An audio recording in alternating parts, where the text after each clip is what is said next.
Welcome back to A Faith That Will Not Fail. I'm Rustin. I'm Tammy. I'm Mike. Yeah, you got it in. You beat me this time. I always looked the wrong way. We are so glad you're here. We are in week 5. This whole week is about contentment, and today is about don't forget. So yesterday we kind of brought up our kids a little bit. Have any of your kids blown up at you saying something like Michelle's daughter said to her, "I hate this family and you don't ever do anything for me"? Can I start this week? Because this literally happened to me last night. Literally last night. And it was with Bear of all people. And so Bear is my most loving child. If you know my family, I have 4 He's kids. 4, right? Yeah, he's 4. Okay. And he is by far my most loving, caring child. And so anyways, I had some really hard words for him about, Bear, you need to listen. It was about turning on and off lights and things like this. And I knew he's upset because when Bear gets upset, he walks away. And so I'm laying on the floor playing with Louise, our 7-month-old, and Bear comes and lays on me and looks me right in the eye and says, "Dad, I don't love you anymore." And I'm like, "Bear, you love me, but you're really frustrated with me." Let me give you the words for this, buddy. But it's we've all experienced it, right? We've all had these moments where life blows up and our kids don't love us, but what's behind that, right? And they're forgetting the moments of love. Yes. And that's like, I love this idea within this chapter of going back and remembering Yes. that it is easy to kind of wallow in the pain and wallow in the suffering and forget that God has been faithful and God shows up, and to remember to go back and actually name those things.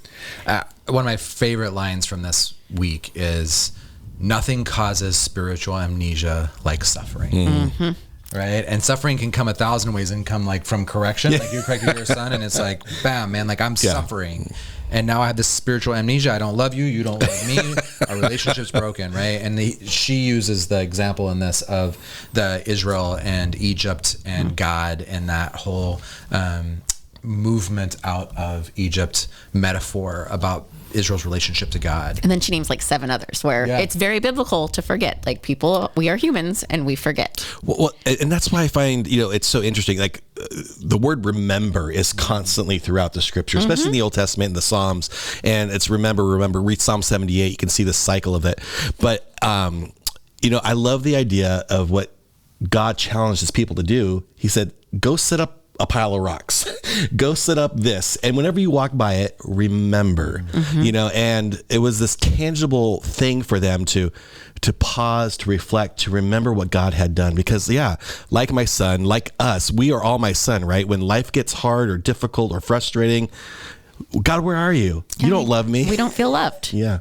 Right on. Yeah. In scripture, these stones, right, are called Ebenezer's. That's the word for them. Yeah. And so in our 5-minute faith builder, you can do the one Michelle gave you, which is creating their list. She loves her lists, and you can do that. And she wants you to list we have physical suffering, emotional suffering, experiential suffering, and then think about where God's delivered you in those. But my challenge for you is to set up your own Ebenezer, right? Like think of a moment when you recognize most that God was present for you. And in your backyard or in your apartment or wherever you are, just set up some stones and mark that as a place where every time I walk past this, every time I'm in this space, I'm going to remember that God has been present with me, as a way just to live into how do we begin to build contentment.